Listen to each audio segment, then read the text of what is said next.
하나님의 말씀은 구약성경 창세기 3장입니다. 창세기 3장 1절부터 7절까지 한 절씩 교독하시겠습니다.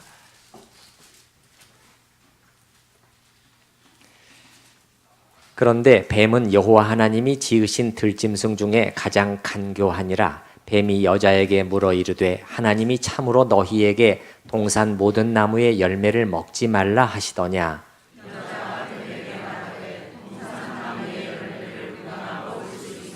동산 중앙에 있는 나무의 열매는 하나님의 말씀에 너희는 먹지도 말고 만지지도 말라 너희가 죽을까 하노라 하셨느니라. 너희가 그곳을 먹는 날에는 너희 눈이 밝아져 하나님과 같이 되어 선악을 알 줄 하나님이 아심이니라.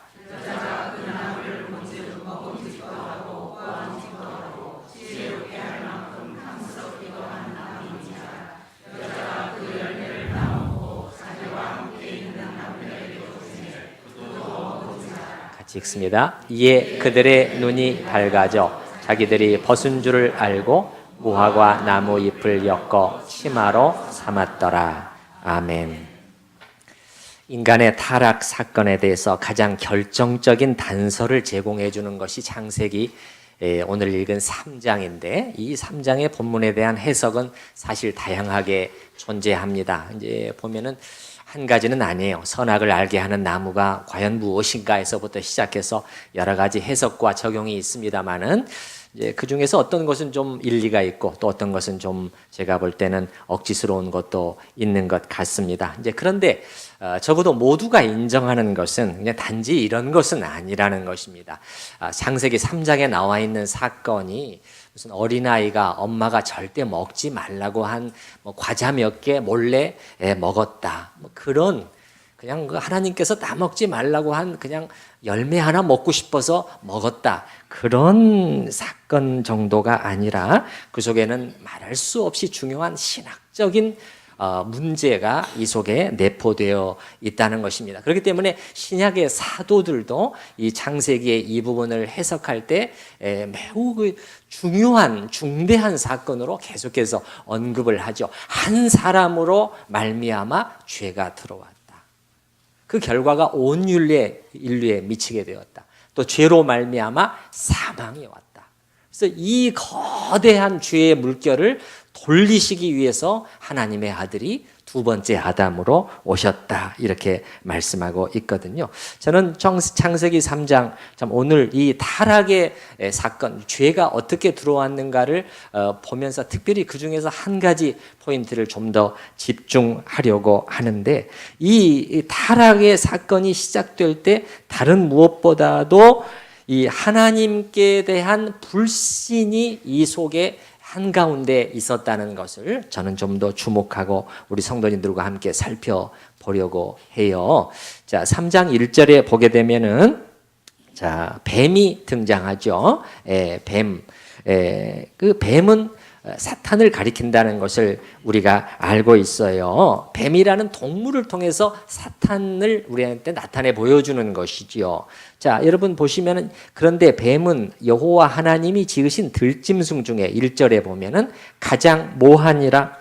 간교하니라. 이 간교하다. 이것은 지금 단순히 한 동물을 얘기하고 있는 게 아니라는 것이 금방 나타나고 있는 것이죠. 어떤 인격체를 암시하고 있는 것이죠. 말할 수 없이 간사하고 교활하기 짝이 없는 어떤 존재라는 것입니다. 인격체를 분명히 말하고 있는 것이죠. 그래서 요한계시록 20장에도 보게 되면 이 사탄의 여러 가지 이름을 우리에게 말해주고 있죠. 그래서 천사가 용을 잡았다. 그래서 용이라는 이름으로 나오고 그 다음에 곧 옛 뱀이요 마귀요 사탄이라. 용, 옛 뱀, 마귀, 사탄 같은 존재라는 것을 우리에게 말해주고 있는 것이죠.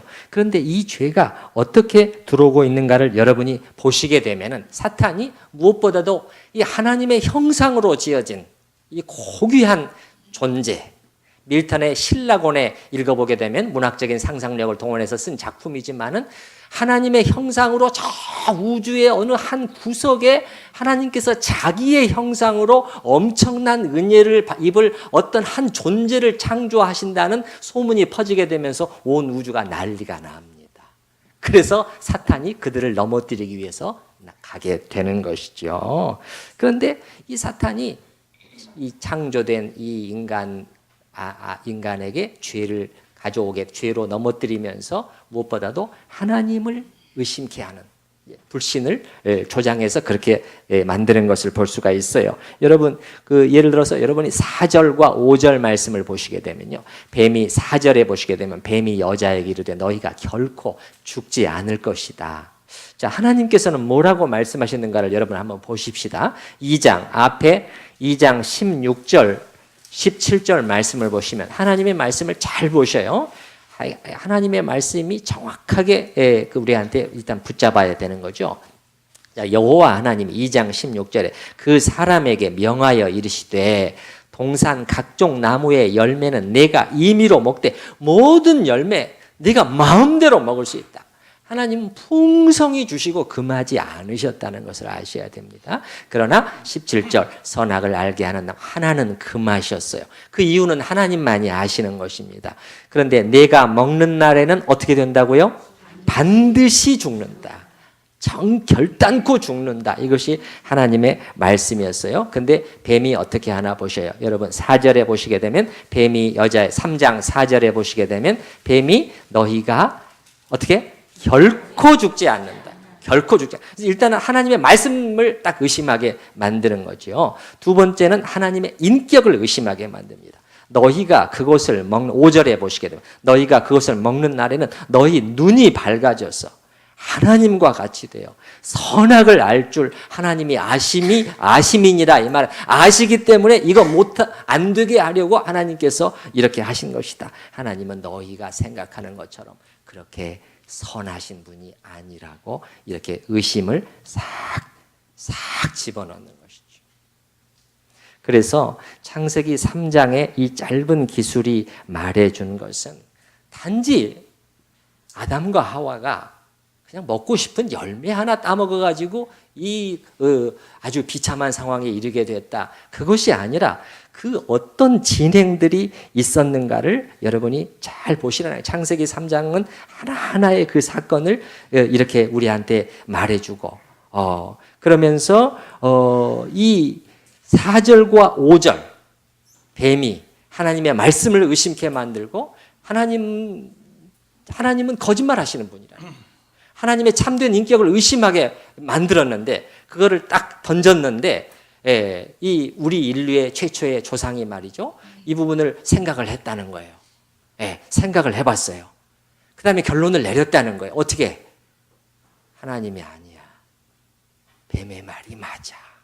이렇게 동의를 했다는 거예요. 고개를 끄덕였다는 거예요. 여러분 6절에 보시게 되면은 그 나무를 본즉 먹음직도 하고 보암직도 하고 지혜롭게 할 만큼 탐스럽구나. 이건 뱀의 말이 맞아. 하나님이 우리에게 사실대로 말 안 해주신 거야. 딱 의심을 하고서는 결론을 내렸어요. 그리고 행동으로 옮기게 됩니다. 6절에 여자가 그 열매를 따먹고 자기만 먹은 것이 아니라 자기와 함께 있는 남편에게도 먹으라고. 여러분 우리가 부부가 한 몸이지만 죄에 동참하는 면에서 한 몸이 되면 안 됩니다. 그거는 서로를 막아줘야 돼요. 그래서 남편이 같이 넘어가게 된 것이죠. 그래서 이 창세기 3장의 기자가 이 구체적으로 다 기록해 놓은 것은 이러한 그 일련의 과정들이 진행이 됐다는 거예요. 그러니까 보세요. 우리 인류의 최초의 조상이 이 하나님의 말에는 no, 그거 아니야 하고 뱀의 말, 사탄의 말에 끄덕이고 동의하고 당신의 말이 맞구나. 그리고 결론을 내리고 그 다음에 선택을 했다는 거예요. 행동을 했다는 거예요. 따먹고 남편에게도 주었다.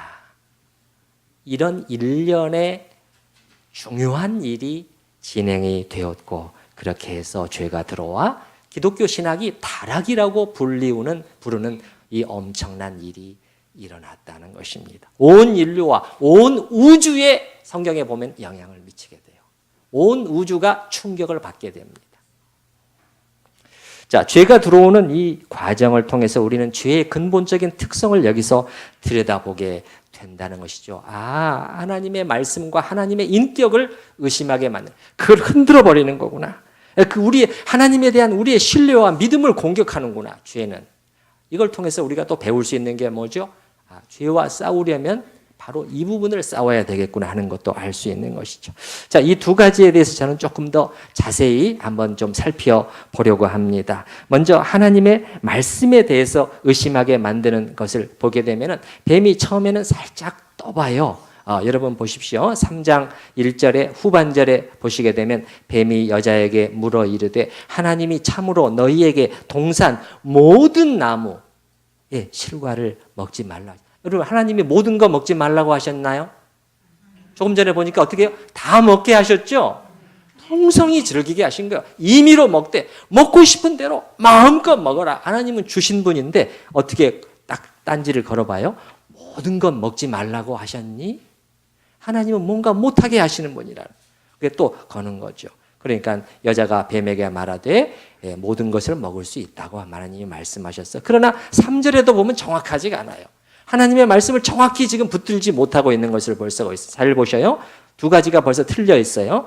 3절에 보면 동산 중앙에 있는 나무의 열매는 하나님의 말씀에 너희는 먹지도 말고 만지지도 말라 하셨다. 하나님이 만지지도 말라고 하지 않으셨어요. 먹지만 말라고 하셨어요. 그 다음에 너희가 죽을지도 모르겠다, 죽을까 하노라 하셨나요? 하나님께서 17절, 2장 17절에 어떻게 말씀하셨죠? 반드시 죽는다. 반드시 죽는다 했는데 그 말씀을 탁 가슴속에 박아 넣어야 되는데 그 제대로 받아들이지 않은 것이죠. 죽을까 하노라, 죽을지도 모르겠다. 이렇게 딱 들려오니까 그걸 보고 사탄이 벌써 다시 또 치고 들어오는 것이죠. 4절에 결코 죽지 않는다. 그 말은 무슨 말이에요? 그렇게 안 된다는 거예요. 말씀대로 안 된다는 거예요. 말씀대로 안 된다는 것이죠. 여러분, 제가 한번 질문해 보겠습니다. 우리 최초의 인간을 시기해서 밀턴의 신라곤에 보면은 시기로 그렇게 했다고 그렇게 나와요. 질투. 사실 신학적으로 정확히 성경을 통해서 확인된 것은 아니지만 사탄이 이렇게 했다면 그 이후로는 잠잠하고 있을까요? 우리에게는 말하지 않을까요? 우리에게는 침묵하고 있을까요? 당연히 말하고 있겠죠. 당연히 말하고 있겠죠. 오늘날에도 어떻게 말하고 있겠어요? 절대 말씀대로 안 돼. 그렇게 말하고 있는 거죠. 말씀대로 살아봐.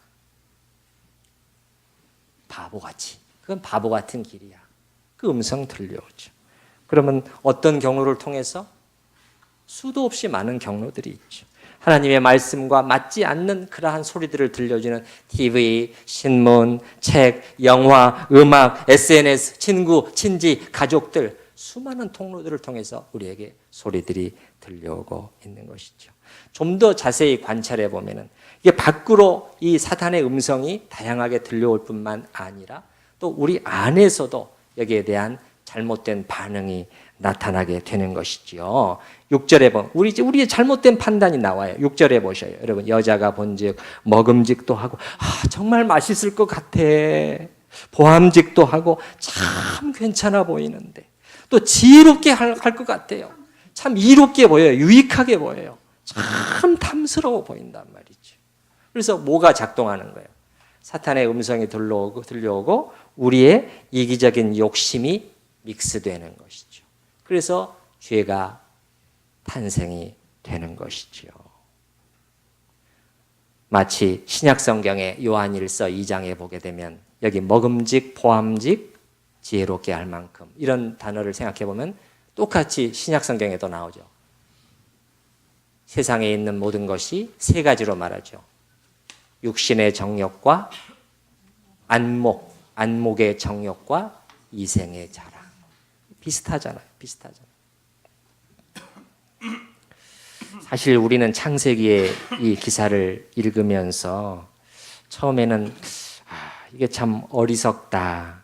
어떻게 이렇게 할 수 있을까 생각할지 모르지만 사실은 우리도 비슷한 선택을 자주 하는 것을 보게 됩니다. 여러분의 그 가치관에, 여러분의 사고방식에 어떤 것이 더 큰 영향을 미치고 있습니까? 여러분이 어떤 중요한 의사결정을 내려야 될 때, 자녀에 대해서, 직장에 대해서, 군대에 대해서, 결혼에 대해서, 자녀의 결혼에 대해서 중요한 의사결정을 해야 될 때 어떤 가치관이 더 크게 영향을 미치고 있어요? 하나님의 말씀입니까? 아니면 세상에서 들려오는 소리들과 자신의 판단입니까? 사실은 유감스럽게도 많은 하나님의 자녀들마저 전자가 아니라 후자에 더 큰 영향을 받고 있어요. 그래서 자기를 살릴 하나님의 음성에는 늘 인색해요. 인색합니다. 말씀을 읽으면서도 늘 이렇게 좀 색안경을 끼고 의심의 눈초리로 읽어요. 그런 반면에 이 자신을 망쳐버릴 사탄의 소리, 세상의 소리에는 그렇게 귀를 기울이고 고개를 끄덕이면서 그래, 일리가 있어 이렇게 반응을 하는 것이죠.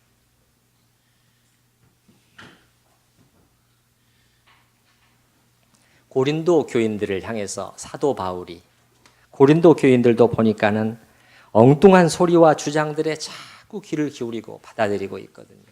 너무너무 안타까운 거예요.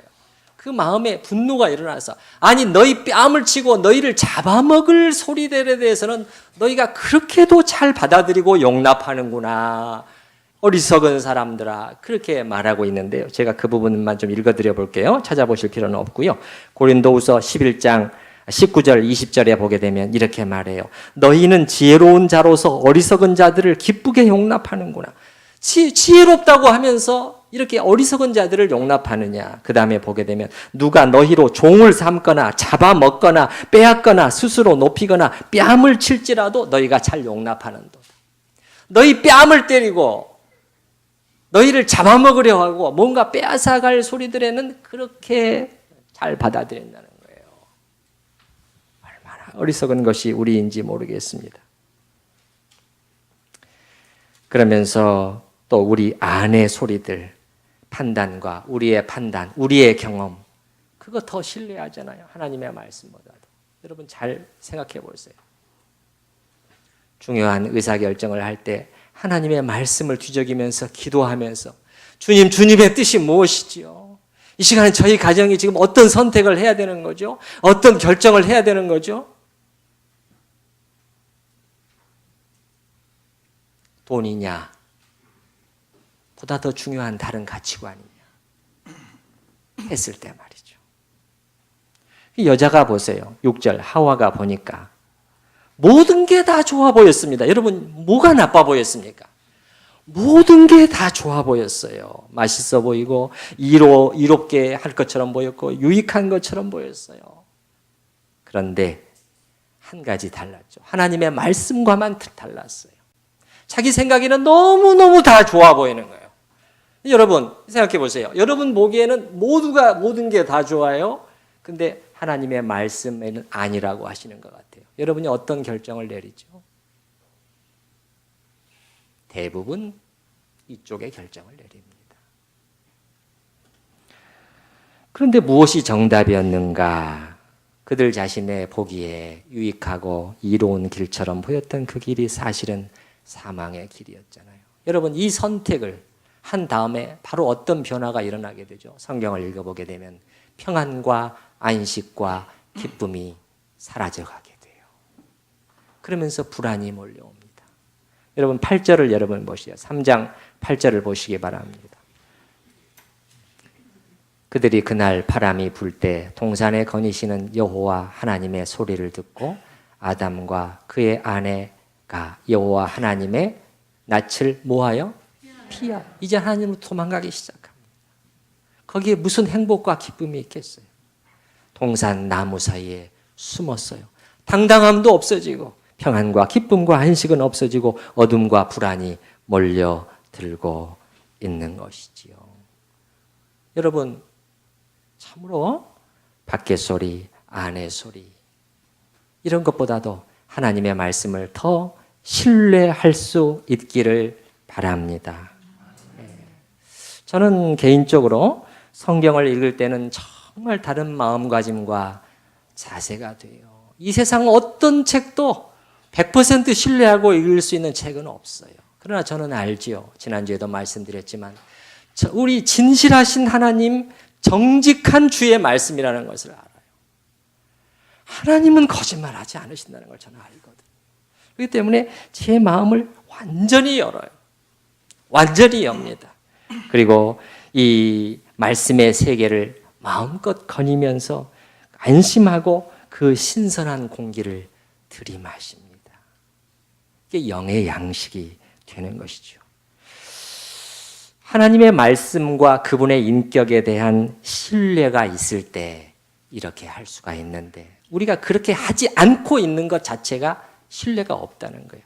결국 마귀의 음성에 우리도 또 흔들리고 있다는 것을 말해주고 있는 것이죠. 특별히 두 번째, 하나님의 인격에 대한 불신에 대해 조금 더 살펴보십시다. 5절 말씀 우리 3장 5절 말씀 다시 한번 읽어보십시다. 너희가 그것을 먹는 날에는 너희 눈이 밝아져 하나님과 같이 되어 선악을 알 줄 하나님이 아시느니라. 하나님은 너희가 생각하는 것처럼 그렇게 공평하고 의롭고 선한 분이 아니라는 거죠. 아심이니라 그 말은 아시기 때문이야 그 말이에요. 그 아시기 때문에 이렇게 금하셨다는 거예요. 어떻게 될까 봐서 너희 눈이 밝아져서 하나님처럼 될까 봐서. 그래서 그걸 막아가지고 뭔가 좀 부족하게 뭔가 모자란 상태로 그대로 묶어두시려고 하는 이기적인 하나님이라는 이기적인 하나님. 여러분은 이런 구절들을 읽을 때 어떤 생각이 드시는지 모르겠어요. 성경을 읽을 때 우리의 마음의 반응을 보게 되면 우리가 하나님의 말씀과 인격에 대한 신뢰가 근본적으로 우리 안에 있는가 없는가를 가늠해 볼 수가 있는데, 예를 들어서 3장 맨 끝부분을 보시면은 여러분이 어떤 생각이 드시는지 모르겠어요. 자, 이 타락의 사건 후에 하나님께서 에덴 동산에서 쫓아내시죠. 3장 22절부터 보시면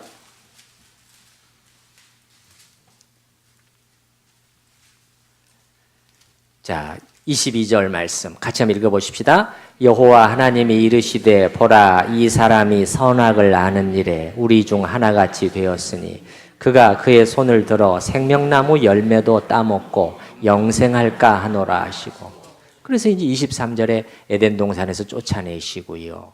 24절에 보게 되면 생명나무를 이 그룹과 이 불칼 화염검을 두어서 지키도록 했다는 거예요.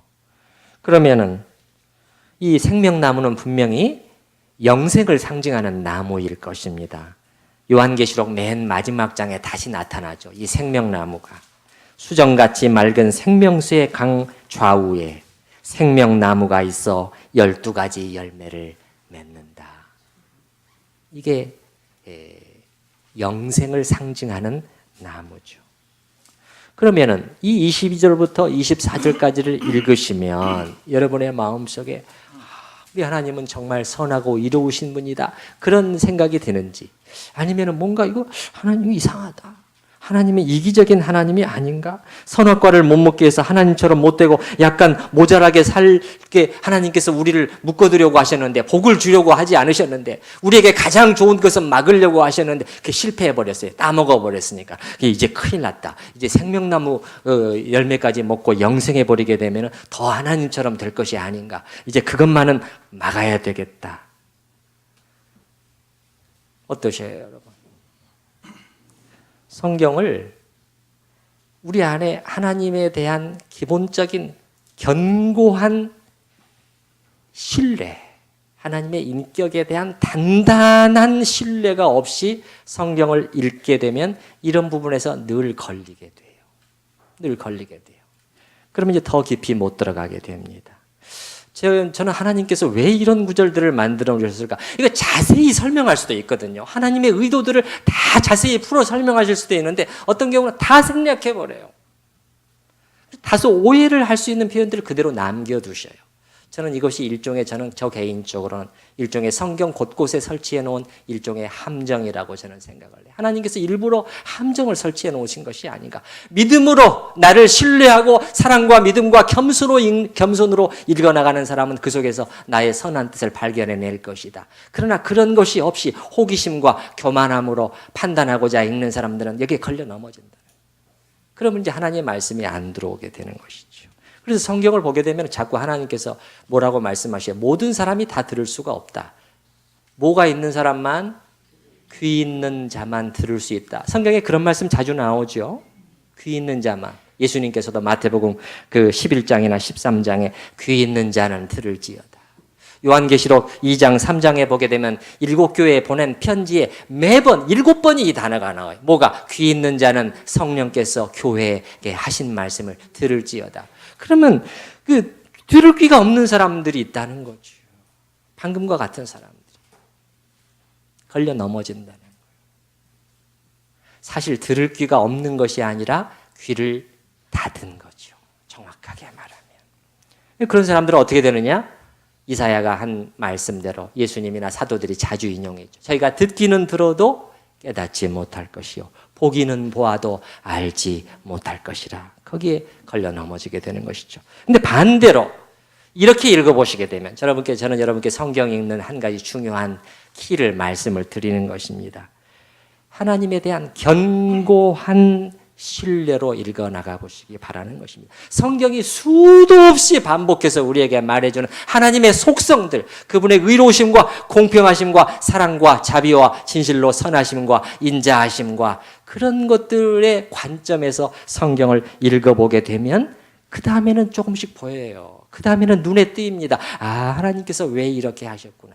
그러니까 믿고 나니까 오히려 순서가 말이죠. 알고 세상 사람들은 세상의 인식론은 뭐냐면 알아야 믿겠다는 거예요. 확인되어야 믿겠다는. 이해해야지 믿지. 우리 기독교는 아니에요. 기독교 인식론은 순서가 반대입니다. 믿고 압니다. 그래서 안셈이 한 유명한 말이 거기잖아요. 주님, 저희는 이해하기 위하여 믿나이다. 알기 위하여 믿나이다. 가장 겸손한 고백인데 아멘이 되는 것이죠. 겸손하게 하나님을 믿고 나오는 사람들에게 하나님은 보여주십니다. 말씀도 보여주셔요. 우리가 그런 관점으로 성경을 읽다 보면 창세기에서도 조금씩 뭔가 흔적이 조금씩 사실 나타나게 돼요. 하나님께서 우리에게 영생을 안 주시려고, 좋은 것을 안 주시려고 지금 이렇게 22절서부터 이렇게 화염검과 그룹으로 지키고 쫓아내고 그렇게 하시는 것이 아니구나. 그게 아니고 이제 이 엄청난 이 참남한 반역을 해온 하나님의 기대를 받았던 이 피조물 하나님께서 버리지 않으시고 다시 살려내셔야 되겠는데, 그럼 어떻게 하셔야 되는 거예요? 죄 문제 해결하셔야 되죠. 죄 문제 해결하지 않고 거룩하신 하나님이 어떻게 용서하고 어떻게 영생을 주고 구원을 주실 수가 있어요? 죄 문제 해결하시려면 이제는 방법이 없는 거예요. 아들 예수 그리스도 외에는 방법이 없는 것이죠. 하나님 자신이 희생을 감당해야 할 수밖에 없는 상황이 된 거예요. 그렇지 않고는 우리를 건져낼 방법이 없어요. 하나님의 공의로우심 때문에. 하나님께서 친히 이 땅에 오셔야 됐고, 이 땅에 사셔야 됐고, 왕이신 분이 종으로서의 삶을 사셔야 됐고, 고난을 묵묵히 다 감당하셔야 됐고, 수치와 뺨맞음과 채찍에 맞으시고 십자가에 죽어서 우리의 죄를 거룩한 제사로 담당하셔야 된다는 것을 하나님께서 아시는 거예요.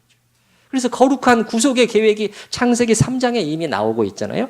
그 신학자들이 원복음이라고 부르는 게 창세기 3장 15절 말씀 아닙니까? 창세기 3장 15절에 벌써 하나님의 은혜로운 구속의 계획이 나타나고 있단 말이에요. 3장 15절 말씀 같이 읽어보십시다. 내가 너로 여자와 원수가 되게 하고 내 후손도 여자의 후손과 원수가 되게 하리니 여자의 후손은 내 머리를 상하게 할 것이요 너는 그의 발꿈치를 상하게 할 것이니라 하시고. 여자의 후손, 누구를 가리키는 거죠? 예수 그리스도를 가리킨다는 것이 신약의 사도들에 의해서 정확히 해석이 되고 있잖아요. 해석이 되고 있잖아요. 여자의 후손. 너는 그의 발꿈치를 상하게, 십자가의 죽으심을 가리키는 거겠죠. 그러나 여자의 후손은 내 머리를 상하게 할 것이니라. 그래서 하나님께서 우리에게 이러한 하나님께 도전과 반역과 불신으로 대해온 이 반역자에게 영생을 거두어 가신다고 해도 누가 뭐라고 하겠습니까? 그러나 하나님은 다시 한번 자비를 베푸시는 거죠.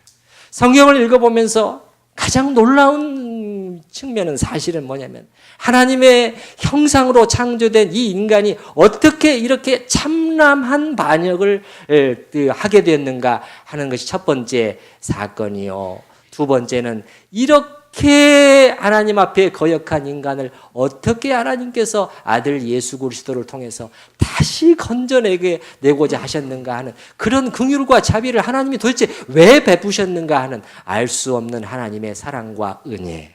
이것이 성경을 통해서 보여지는 두 가지 중요한 측면이에요. 보이잖아요. 우리가 믿음으로 읽게 되면. 그럼 여러분 가운데 목사님 너무 일방적으로 하나님께만 유리하게 성경을 해석하시는 것은 아닙니까? 저의 답은 이거예요. 하나님이 그런 분이십니다. 성경에 하나님이 그런 분이라고 말하고 있잖아요. 진실하고 의롭고 선하신 분이 그게 사실이라고 말하고 있잖아요. 그리고 로마서 3장 4절에 있는 것처럼 사람은 다 거짓되되 하나님만 참되시다 할지어다 그렇게 말하고 있잖아요. 사람은 다 거짓말쟁이라고 말하고 있잖아요. 여러분과 저도 마찬가지예요. 하나님만 진실하시다고 말씀하고 있잖아요. 그래서 성경은 여러분 이런 관점에서 읽어나가야 열리도록 쓰여있는 아주 독특한 책이에요. 아주 독특한 책입니다. 여러분 글씨와 문장으로 쓰여져 있는 것은 일반 책들과 똑같아요.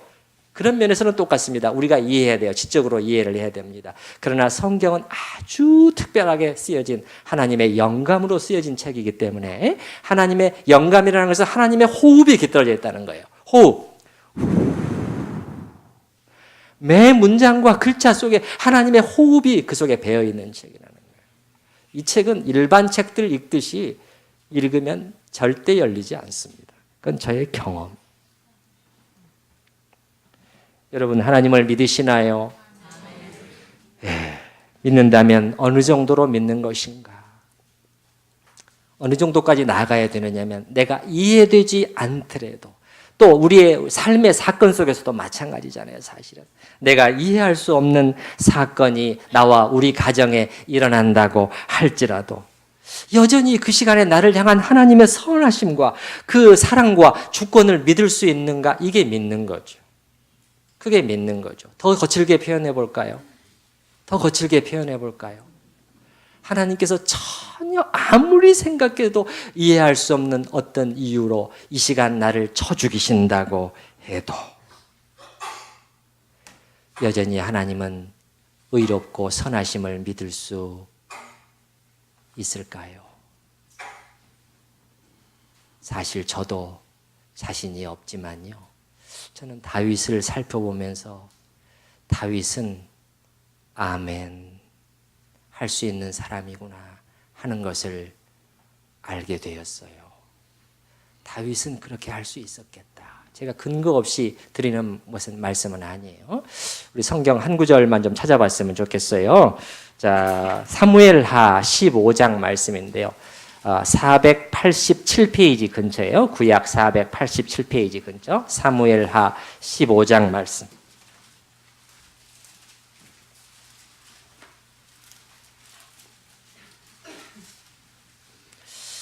저는 여기서 다윗을 보면서 하나님을 신뢰한다는 것은 이런 것이구나. 그걸 비로소 철저히 배우게 되었습니다. 제가 거기에는 못 따라가겠지만 적어도 이것이 하나님을 믿어드린다는 것이구나. 그거는 알게 되었어요. 지금 이제 그 어떤 상황이냐면 길게는 말씀을 드리지는 않겠습니다만 25절서부터 보게 되면은 왕이 사독에게 이르되 보라 15장 25절 하나님의 괴를 성읍으로 도로 메어가라. 무슨 말이냐면 압살롬의 반역 사건으로 황급히 피신하는 과정에서 제사장이 하나님의 괴를 메고 나온 거예요. 왜냐하면 이것만은 포기할 수 없잖아요. 하나님의 임재를 상징하는 것이기 때문에 하나님이 우리와 함께 가신다는 것, 함께 하신다는 것을 우리한테 말해주는 것이기 때문에 하나님의 궤를 메고 왔어요. 다윗이 놀랍게도 그렇게 하지 마라. 다시 원래 그 계신 곳으로 모셔드리라는 거예요. 이것만 봐도 자기 중심적이 아니라 하나님 중심적인 그 태도죠. 예. 어찌 내 일로 말미암아 하나님까지 번거롭게 하겠느냐는 거죠. 다시 모시고 들어가라. 그러면서 25절에 보세요. 후반절에 보시게 되면 만일 이렇게 해주신다면, 만일 회복의 은혜를 주신다면, 만일 내가 여호와 앞에서 은혜를 입으면 도로 나를 인도하사 내게 그 궤와 그 계신 데를 보이실 것이다. 이 말은 무슨 말이야? 다시 왕위를 회복시켜 주신다면, 다시 예루살렘으로 돌아올 수 있게 해주신다. 지금 여러분 전혀 모릅니다. 우리는 회복됐다는 것을 성경을 통해서 알고 읽어요. 다윗은 전혀 몰랐습니다. 이렇게 될 수도 있었고 이렇게 될 수도 있었어요. 결과는 자기의 희망사항을 말하는 거죠. 하나님께서 나를 다시 회복시켜 주신다면 내가 이곳에서 다시 하나님을, 언약궤가 있는 곳에서 하나님의 성소에서 주님을 예배하고 싶습니다. 그런데 그 다음 말씀이 놀랍죠. 26절 말씀을 한번 같이 읽어보십시다. 그러나 그가 이와 같이 말씀하시기를 내가 너를 기뻐하지 아니한다 하시면 종이 여기 있사오니 선히 여기시는 대로 내게 행하시옵소서 하리라. 저는 다윗의 시편을 빼놓고는 다윗이 한 말 중에서 가장 아름다운 문장을 어느 날 사무엘하 15장 26절에서 발견하게 되었습니다. 언제 기회가 있으면 이 부분을 따로 설교를 하고 싶은데요. 그러나 그가, 하나님이 만약에 나에게 이렇게 말씀하신다면 어떻게? 내가 다윗 너를 기뻐하지 않아. 이건 무슨 말이죠? 이건 사실은 징계랑 관련이 되는 것입니다. 무슨 사건? 밧세바 사건의 징계와 관련이 되는 것이에요. 사실 끊임없이 징계가 이어졌어요. 다윗은 끝난 줄 알았을 것입니다. 많은 세월이 흘렀어요. 그런데 다시 또 피바람이 부는 거예요. 다시 아들이 아버지를 쳐 죽이려고 역모를 일으킨 거예요. 다른 사람이 일으켜도 모르겠는데 이런 사건이 일어나고 내가 너를 기뻐하지 아니한다 하시면 이게 무슨 말이에요? 하나님께서 다윗 넌 끝났어. 그 말이에요. 끝났어. 너는 이제 모든 것을 잃게 될 거야. 너의 재산, 너의 건강, 너의 가족, 너의 왕위, 너의 생명까지 내가 다 취할 거야. 그런 뜻이에요. 정확하게. 하나님께서 만약에 그렇게 나에게 말씀하신다면 나는 이렇게 대답할 거야. 나는 이렇게 대답할 거야. 여러 사람들 앞에서 자기의 신앙을 고백하는데 하나님의 그 인격에 대한 철저한 신뢰를 보이는 그의 다윗의 신앙 성품을 이 한 문장이 말해주는 거죠. 종이 여기 있사오니. 이 말 무슨 말이죠, 여러분? 종이 여기 있사오니 이 말은요, 두 손을 지금 이렇게 하나님 앞에 모으고 쓴 거예요. 주님, 저 다윗 여기 있습니다. 그 말이죠. 그 다음에 선히 여기시는 대로 내게 행하시옵소서. 그 말은 무슨 말이에요? 주님의 뜻이 선하다는 거예요. 내가 좋아하고 싫어하는 것, 내가 잘 되고 못 되는 것보다도 더 중요한 것이 주님의 뜻이라는 거예요. 맞습니까? 이 정도 돼야 하나님의 인격에 대한 신뢰입니다. 주님, 언제나 그것이 첫 번째입니다. 저는 평생 그것을 배웠습니다. 들에서 양을 칠 때서부터 사울에게 쫓겨다닐 때 그리고 왕이 된 후에 저의 평생 제가 배운 것은 하나님의 뜻은 저에게 언제나 베스트라는 것입니다. 그것이 다윗의 신앙 고백이에요. 다윗의 신앙 고백이죠.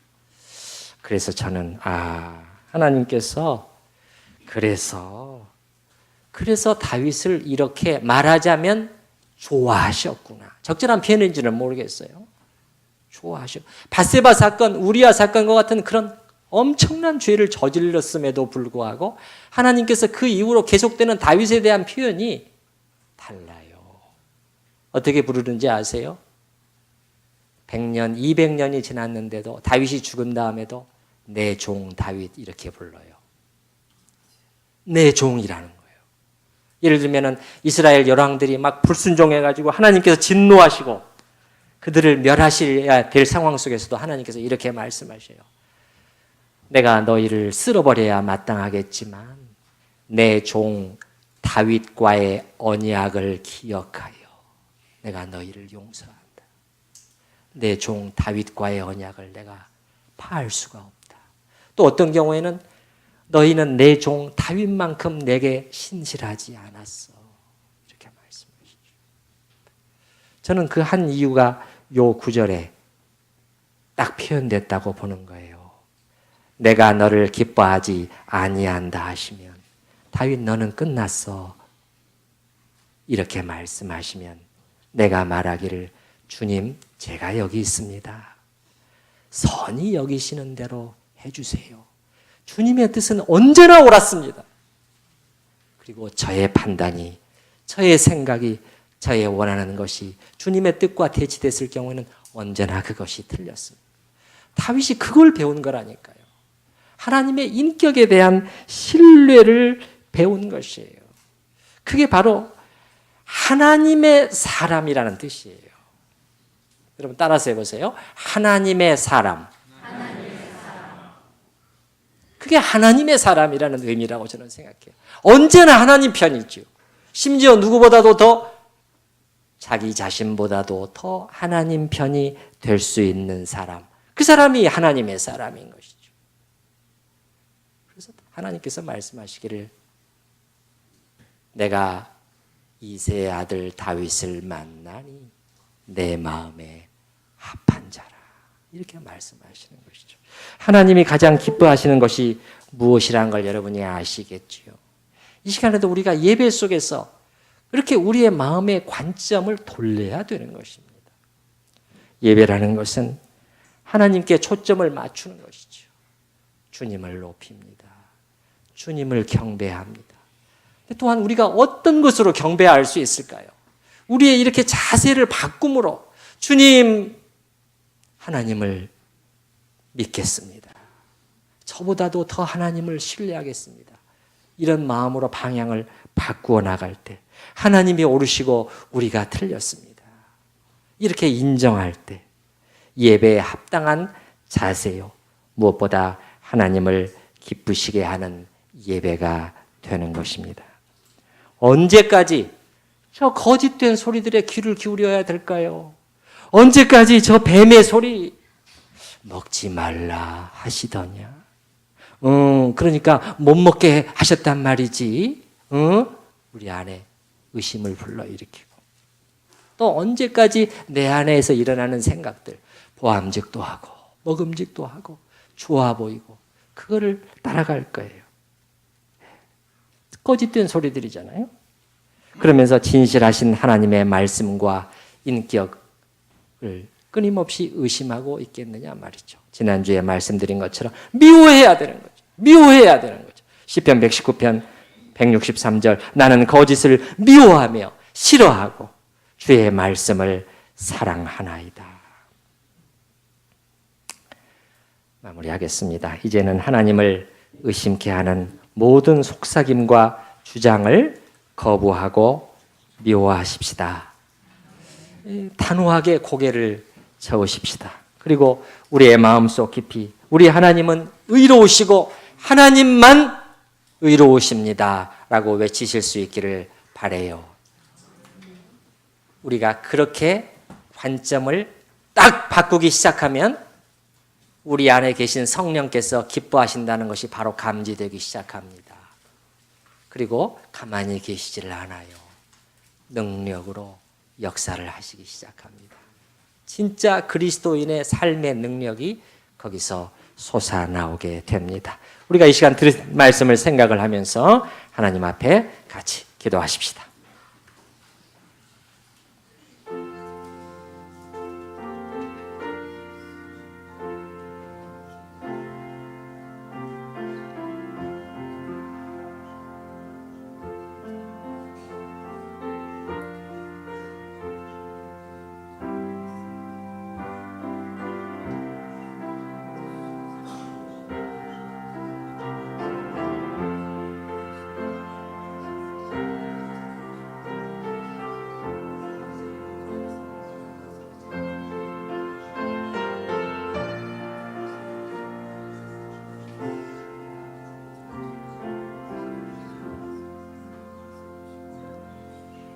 하나님 아버지, 기록된 말씀을 통해서 죄가 어떻게 시작되고 들어오게 되었는가를 보게 되었습니다.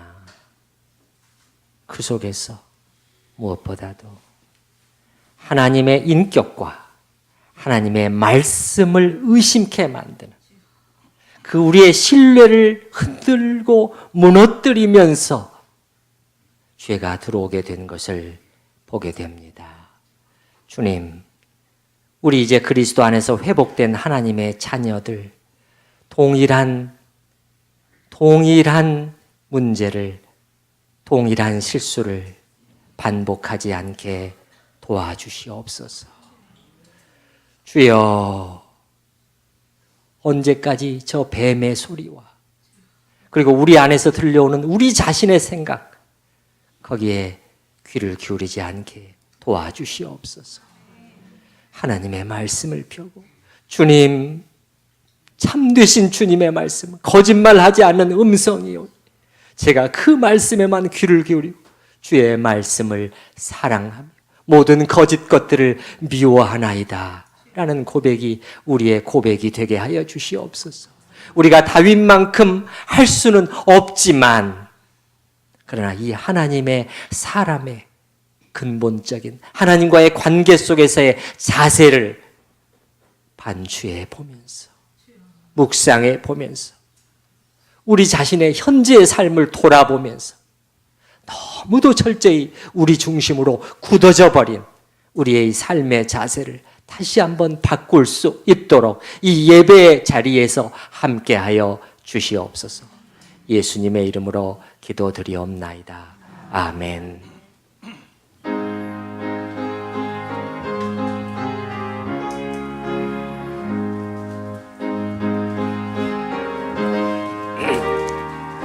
(1절) (3절) 합니다. 나 가나안 땅 귀한 성에 들어가려고 내 무거운 짐 벗어버렸네. 죄 중에 다시 방황할 일 전혀 없으니 저 생명신의 가에 살겠네. 길이 살겠네. 저 생명신의 가에 살겠네. 길이 살겠네. 길이 살겠네. 저 생명신의 가에 살겠네. 내 주린 영혼 만나로서 먹여주시 그 양식 내게 생명되네. 이후로 생명 양식 주와 함께 먹으며 저 생명신의 가에 살겠네. 길이 살겠네. 나 길이 살겠네. 저 생명신의 가에 살겠네. 길이 살겠네. 나 길이 살겠네. 저 생명신의 가에 살겠네. 우리 저 생명신의 가에 살게 반주 없이 저 생명신의 가에 살겠네. 한 번만 더. 저 조생명 시냇가에 살겠니